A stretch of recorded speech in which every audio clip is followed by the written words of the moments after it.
Ever struggled to get the exact time you wanted for a booking, or felt unsure how to make a special request? This episode will equip you with essential English phrases to confidently make reservations, handle fully booked situations, and articulate unique needs. Discover how to ask for a window table or a birthday treat, and master the art of being polite or relaxed when speaking on the phone. In these next practice samples, pay close attention to the common ways people make restaurant reservations over the phone. You'll hear practical phrases for checking availability, confirming details, and making special requests. Notice how the speakers naturally ask about times and the number of people, and what they say if a specific time isn't available. Let's jump into the practice samples. Thank you for calling the bistro. How can I help you? Hi, I'd like to make a reservation for 4 people. So okay, what evening are you thinking of? This Saturday around 7 p.m. Let me just check for you. Saturday at 7 for 4. It looks like we're fully booked at 7, but I have a table available at 6:30 or 8 o'clock. Some 8 p.m. would work. Can you put us down for that? Absolutely. And what name should I put the reservation under? It's Smith, John Smith. Got it, John Smith, a table for 4 at 8 p.m. this Saturday. Can I get a contact number, please?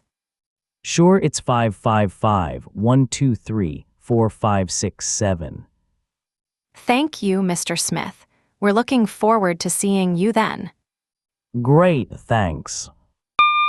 The Corner Cafe, this is Sarah speaking. Hi, Sarah. I'm calling to see if you have any tables for 4 this Friday evening. Let me take a look. What time were you hoping for? Ideally, 7 p.m. Friday at 7 for 4. Unfortunately, we are completely booked up at that time. We have a few spots earlier, like 6 p.m. or later, around 9 p.m. Is there any chance something might open up closer to 7, maybe a wait list? We don't typically do a wait list for reservations, but sometimes things change. Your best bet might be to give us a call closer to the time, say around 6, to see if there have been any cancellations. Okay, that makes sense. So I should call back Friday around 6 p.m. to check. That's right. It's a busy night, but you never know. Thanks for the tip, Sarah. I appreciate it. No problem at all. Have a good one. Hello, this is Riverbend Grill. Hi, I have a reservation for this coming Sunday under the name Wilson. It's for 4 people at 1 p.m. One moment, let me look that up. Wilson, party of 4 for Sunday at 1 p.m. Yes, I see it here. Great, I was wondering if it's possible to get a table near a window. It's for a special birthday lunch. A window table for a birthday. Let me see what we can do for you. Our window tables tend to fill up fast, but I'll make a note of your request. I can't guarantee it, but we'll do our best to set you up with one. That would be wonderful. Thank you so much. And would you like us to do anything special for the birthday? Like a small dessert with a candle? Oh, that's very thoughtful. Yes, please, that would be lovely. Consider it done. So, your reservation for Wilson, party of 4, Sunday at 1 p.m. with a request for a window table and a birthday treat. Does that sound right? Yes, that's all set. Thanks again. You're very welcome. We're looking forward to celebrating with you. All right, we just went through 3 different ways to book a table, or at least try to. What stuck out to you from those conversations? I noticed a lot of useful phrases for checking availability. Like, I'd like to make a reservation for 4 people, or asking, "What evening are you thinking of?" or "What time were you hoping for?" These are super practical. Exactly, and the responses were also very natural. When the restaurant was busy, they didn't just say no. They said things like, "We're fully booked at 7," or "We are completely booked up at that time." Right, and they offered alternatives like, "I have a table available at 6:30 or 8 o'clock." That's a great way to handle it, offering flexibility. Absolutely. And then, when it came to confirming, "Can you put us down for that?" is a common and friendly way to say, "Please book it for me." And when there wasn't a table at the exact time, the employee suggested calling back. "Your best bet might be to give us a call closer to the time," or "So I should call back Friday around 6 p.m. to check."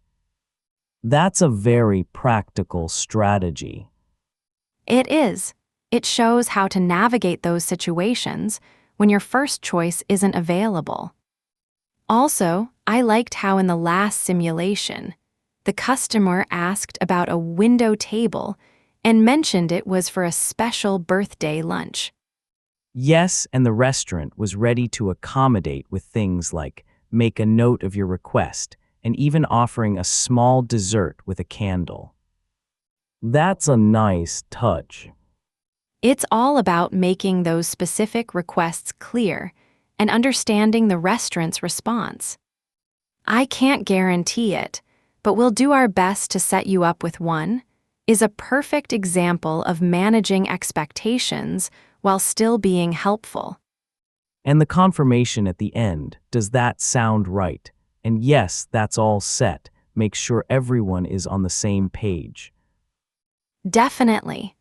These phrases help you communicate effectively, whether you're making a simple booking or trying to arrange something a bit more special. They're the kind of everyday expressions that make conversations flow smoothly.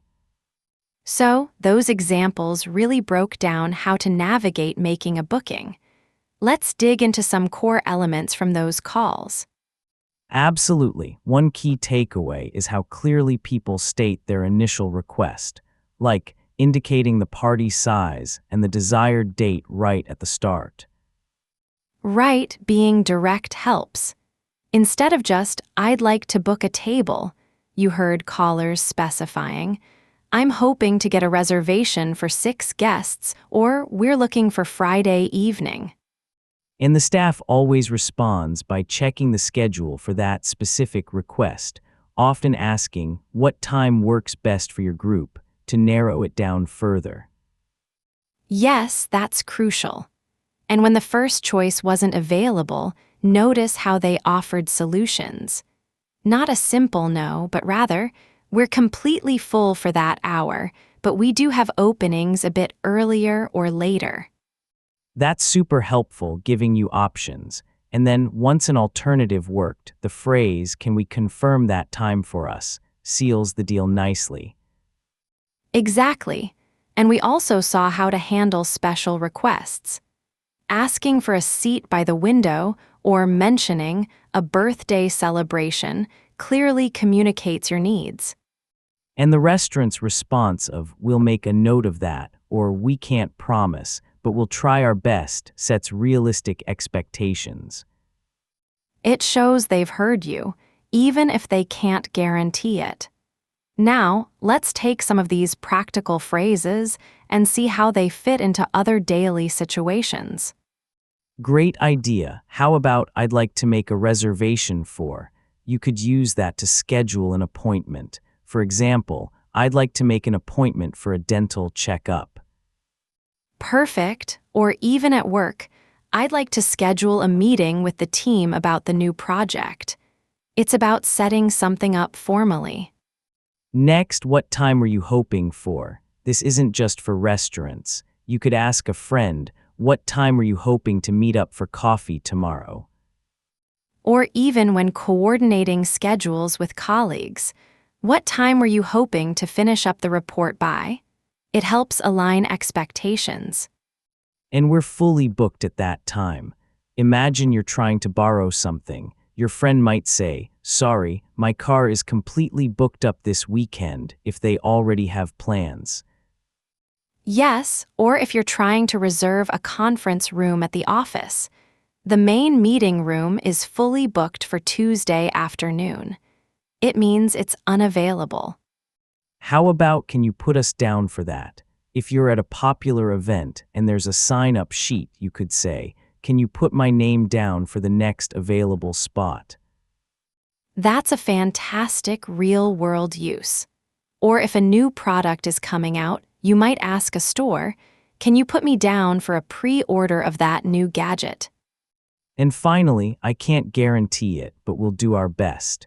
If a friend asks you for a big favor, you might respond, "I can't guarantee I'll be able to help, but I'll certainly try to make it work." That's managing expectations in a friendly way. Or at work, if a client has an unusual request, "I can't guarantee that feature will be ready by then, but we'll do our absolute best to prioritize it." These phrases are incredibly versatile. They're not just for making restaurant bookings, but for almost any time you're trying to arrange something or respond to a request. They certainly are. Now, let's explore some subtle differences in how we phrase things to sound either a bit more relaxed or more polite. It's not about being formal, just about tone. Good point. For a more relaxed feel, you might just say, "Got a table for two tonight." It's short and to the point, often used with places you frequent or with a younger crowd. Compared to the more polite, "I was wondering if you might have a table for two available this evening." That extra wording shows more deference. Exactly, or in terms of asking about time, a relaxed approach would be, "Any chance for 7 p.m., very casual." While a more polite version would be, "Would 7 p.m. be a possibility for an opening?" It uses a conditional verb, making it softer. And when accepting an alternative, "Eight's good," that's quite relaxed. You're just stating the fact directly. Versus 8 p.m. would work perfectly, thank you. Adding perfectly and thank you elevates the politeness.